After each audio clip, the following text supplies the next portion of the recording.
मुद्दा है हमारे क्षेत्र में, क्योंकि बिजली देखिए ये आज के दिन में ऐसा चीज़ हो गया है कि बिजली अगर नहीं है तो समझिए दुनिया आपका अंधकार हो जाता है। आप पढ़ाई में भी बाधित होता है, खान पान आपका, बहुत सारे लोग कपड़े भी वॉशिंग मशीन में धोते हैं, फिर किचन में भी मिक्सी हो या कई चीज़ें हैं। मतलब आजकल बिजली के बिना जीवन को इमेजिन करना बहुत मुश्किल है। और ऐसी स्थिति में बिजली पे हमने जो काम किया है उसको आगे बढ़ाने के सिवा इनके पास कोई विकल्प नहीं है। और मैं इस चीज़ पे, क्योंकि लोगों को गुमराह किया जा रहा है, लोग भी गुमराह हो रहे हैं, और हमारा ये फ़र्ज़ बनता है कि हम अपने क्षेत्र के लोगों को या हज़ारीबाग के लोगों को अगर कोई गुमराह कर रहा है तो हम उस चीज़ को रोकें। और क्योंकि हर कोई जानता है कि ये डीवीसी बिजली काट रही है जो केंद्र शासित है और बीजेपी है वहाँ पे, और हर कोई जान रहा है कि एनटीपीसी ज़मीन आवंटन का चीज़ों को रोक लगा दी है, जिसके वजह से ग्रिड नहीं बन पा रहा है। जो 220/33 केवीए का ग्रिड हमने बहुत प्रयास से करोड़ों के लागत से जो वहाँ पे बनने वाला था, वो मुझे लगता अभी मैं विधायक रहती तो अभी तक वो ग्रिड बन गया रहता। लेकिन दुर्भाग्य की बात है कि इतने समय के बाद भी शुरू भी नहीं हुआ, और इससे साफ साफ इनका नाकामी दिखता है। और इस तरह के विधायक को निश्चित रूप से जनता तो खुश नहीं होगी, और उनका कोई काम मुझे लगता है कि ये बस इसी तरह का पॉलिटिक्स कर के सोच रहे हैं कि लोगों को मतलब अपने पक्ष में गुमराह करते रहेंगे, जो कि मुश्किल है। बस यही है। बिजली की ये समस्या तो पूरे राज्य भर में है, सिर्फ बड़कागांव की स्थिति नहीं, पूरे राज्य में। हम बिजली विभाग रांची में हमने इसको साझा नहीं किया है, लेकिन कल गए थे, सभी पदाधिकारी बिजली विभाग के बैठे हुए थे। वो कह रहे थे जब भी सरकार यहाँ पे जैसे ही बनी गठबंधन की सरकार, तब से डीवीसी यहाँ बदमाशी करने लगा है। तब से यहाँ पे डीवीसी लाइन काट दे रहा है, और सिर्फ इतना ही नहीं, अगर कहीं लाइन कट रहा है और तकनीकी कारणों से भी अगर कट रहा है, कोई तार गिर गया, कुछ हो गया, पोल गिर गया, तो उसका बिजली कहीं और कंपनसेट कर दे रहे हैं। मतलब उस जगह पे मतलब ये लोग रैशनलाइज नहीं कर रहे हैं और बिल्कुल जैसे मर्जी वैसे कर रहे हैं, और पूरी तरह से स्टेट को डिस्टर्ब कर रहे हैं। और जो हालत है आपके सामने है। कितने घंटे बिजली रह रही है? देखिए हज़ारीबाग में तो 2-3 घंटे, कभी 2 घंटे, कभी 4 घंटे, मुझे तो लग रहा है कि बस यही है। और बड़कागांव में तो मतलब भग जैसा आता है जाता है। लोगों को लगता है कि मतलब सबसे बड़ी समस्या अगर देखा जाए तो पूरे हज़ारीबाग लोकसभा का बात करें, रामगढ़ से लेकर हर जगह का, पतरातू से लेकर हमको लगता है छोटा नागपुर रीजन का, तो यही समस्या है, जिसके वजह से पतरातू में भी हम ग्रिड लेके आए, जो मतलब पूरी तरह से बन के उसका स्टेटस मुझे चेक करना पड़ेगा, चालू ही होने वाला है। और बड़कागांव का ग्रिड तो समझिए पैसा भी सैंक्शन हो गया, इतनी लड़ाई लड़ा हमने, लेकिन उस ग्रिड को एक कदम भी ये लोग आगे नहीं लेके चल रहे हैं। इनको मेरे ही रास्ते पे चलना होगा, मेरे ही रास्ते पे चल के ये बिजली ठीक कर पाएंगे। दूसरा कोई विकल्प इनके पास नहीं है, और ना ही इनके पास कोई प्लान है वैसा।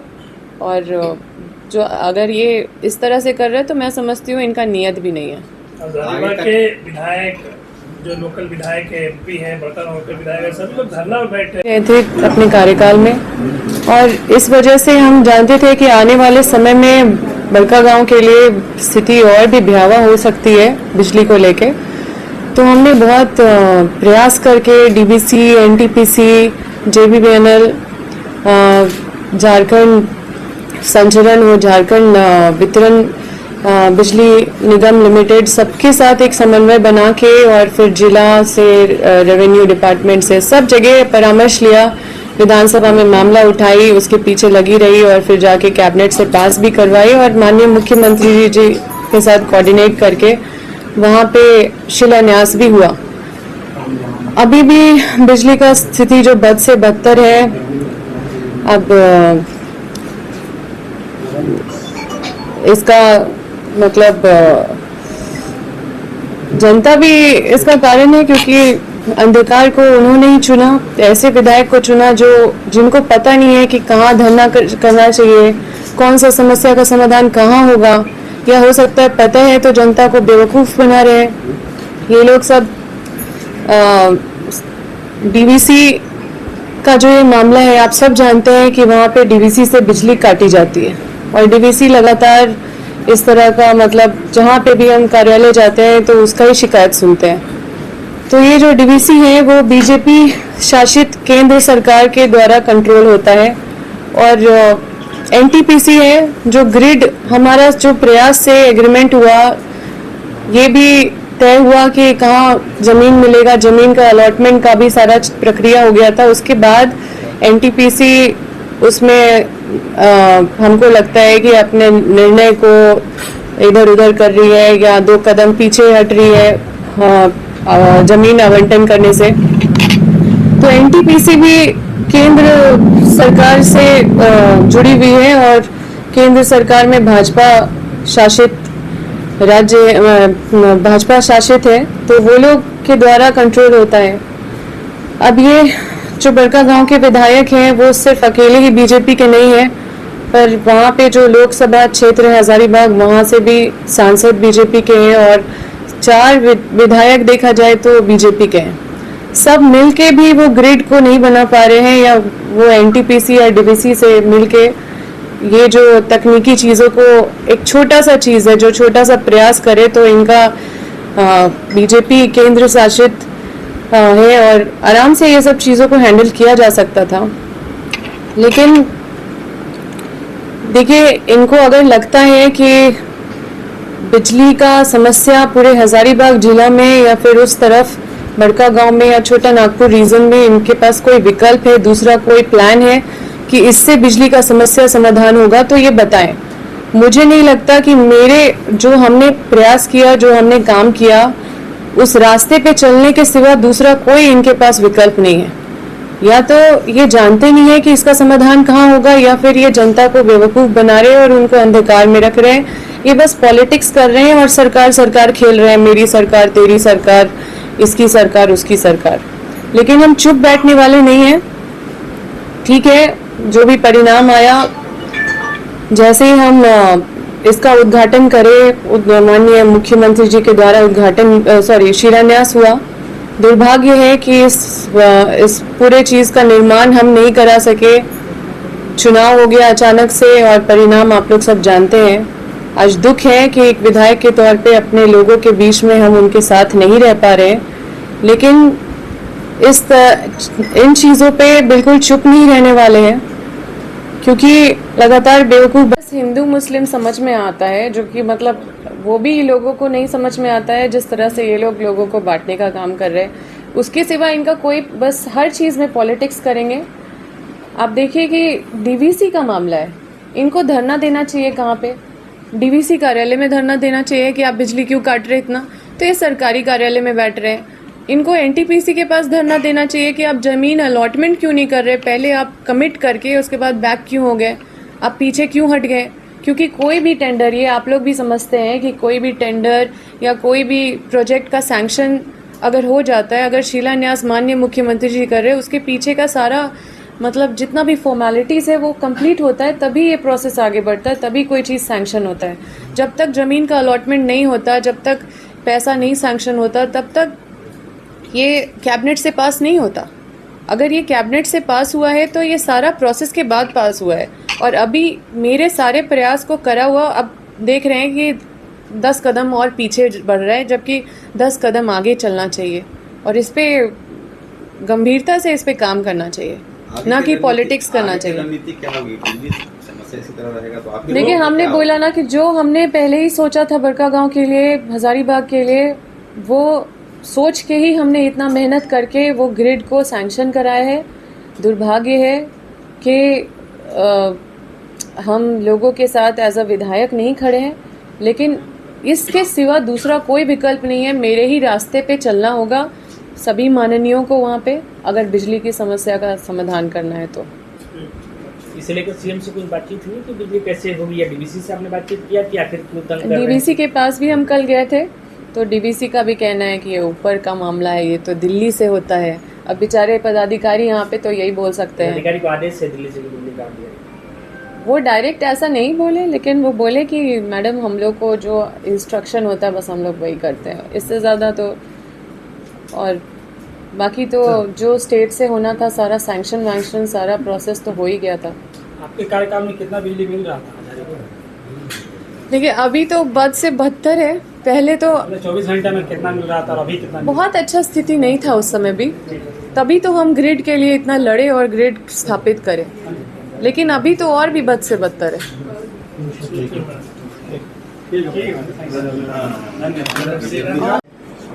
देखिए हमारी लड़ाई तो आप लोग सब जानते हैं, हमारे लीडरशिप का क्या विचारधारा है सब आप लोग जानते हैं, कुछ चीज़ छुपा नहीं है। जिस चीज़ का हमारे राहुल गांधी जी लड़ाई लड़े ये जाति जनगणना का, इसीलिए ताकि सामाजिक न्याय का बात आपको देखिएगा कि कांग्रेस पार्टी ही करती है, और इस पे सिर्फ बात नहीं करती है, इस पे लड़ के मजबूर सरकार को किया, और सरकार मजबूर हो के जाति जनगणना आज करवा भी रही है, तो वो कांग्रेस का देन है।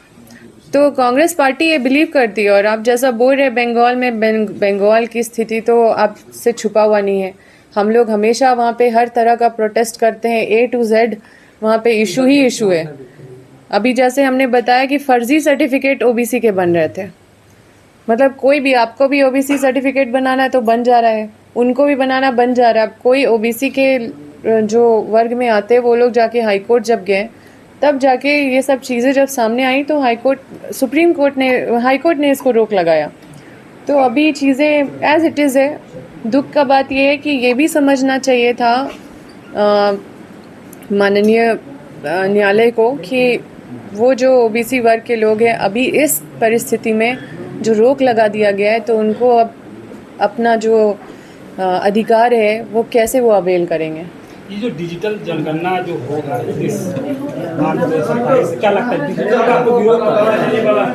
देखिए सबसे पहला चीज़ है कि हम लोग ही नहीं समझ पा रहे हैं, तो आप जानते हैं कि कितने समझदार आपको मतलब सब लोग दिखेंगे जो एजुकेशनली और पूरी तरह से वो सक्षम है। ये जाति जनगणना है, ये कोई मामूली बात नहीं है, और गांव से लेकर देहात से लेकर हर किसी को ये करना है। तो आप छोटा छोटा चीज़ में आंगनबाड़ी सेविका और कई लोगों को तैनात करते हैं, वोटर ID बनाने के लिए लोग वहाँ जाते हैं, तो ये निश्चित रूप से मतलब बस एक कोरम पूरा करने का मतलब सही तरीके से ये चीज़ों से उम्मीद नहीं किया जा सकता है कि ऐसा हो सकता है।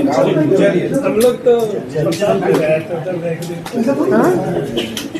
जातीय जनगणना जो हो रहा है वो किसका डिमांड था, किसका डिमांड था और कौन क्रेडिट ले रहा है?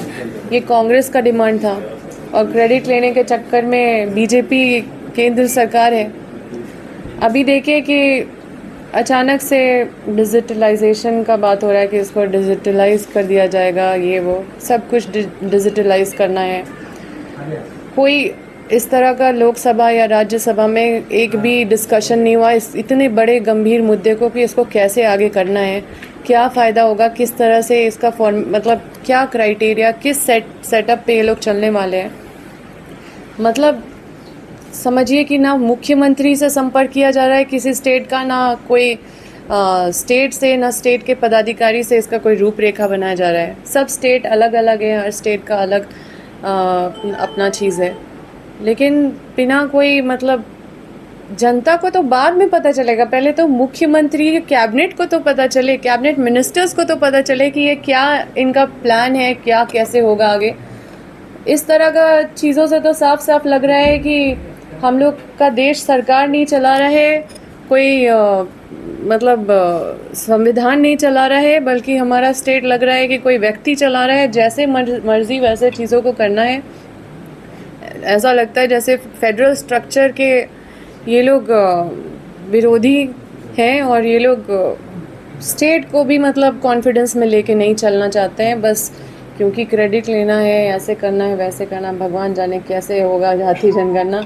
और हम लोग जो मांग कर रहे हैं, जिस मकसद से कर रहे हैं, वो हमारा सिंपल सा है कि सोशल ऑडिट होना चाहिए, जिसमें सोशल स्टडी हो, सबके बारे में पता चले कि कौन किस जाति का किस जगह पे रह रहे हैं और क्या उनका हालत है आज के डेट में।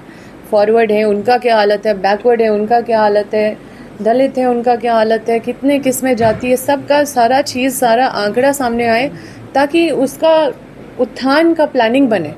कुछ भी हो रहा है, कहीं भी से भी कुछ भी आ जा रहा है। अभी केंद्र सरकार की भी जितनी सारी वैकेंसीज़ है, आप देखिए कि अभी हम बंगाल के प्रभारी हैं, वहाँ पे ओबीसी का सर्टिफिकेट कोई भी बना ले रहा था। तो जब हाई कोर्ट में ये मामला गया तो फिर वहाँ पे हाई कोर्ट इसको रोक लगाए। अभी रोक लगी हुई है तो तब से रोक ही लगी हुई है। अब ओबीसी का सर्टिफिकेट कोई बना नहीं पा रहे, तो वो जो कोटा है ओबीसी का वो जा कहाँ रहा है, इन सब चीज़ों को भी सोचना चाहिए। तो मतलब नियत देखे पता चल जाता है। हालांकि कांग्रेस पार्टी इस पे इसी तरह से लड़ाई लड़ती रहेगी। हमारे लीडर, हमारे सारे लीडरशिप इस मुद्दे को इतने मजबूती से उठाए हैं कि मजबूर होके जाति जनगणना का प्रस्ताव को पास करना पड़ा। और ये लोग काफ़ी मजबूर हैं, इनका चेहरा देखे, इनको ज़्यादा मतलब ये समर्थन में नहीं है कि जाति जनगणना हो। लेकिन इस लड़ाई को सही तरीके से स्थापित करने के लिए, इस मांग को, ताकि लोगों को न्याय मिल सके, इसके लिए कांग्रेस पार्टी सरकार को दिशा दशा बताती रहेगी और लड़ती रहेगी। ओबीसी का मामला जो आप उठाए हैं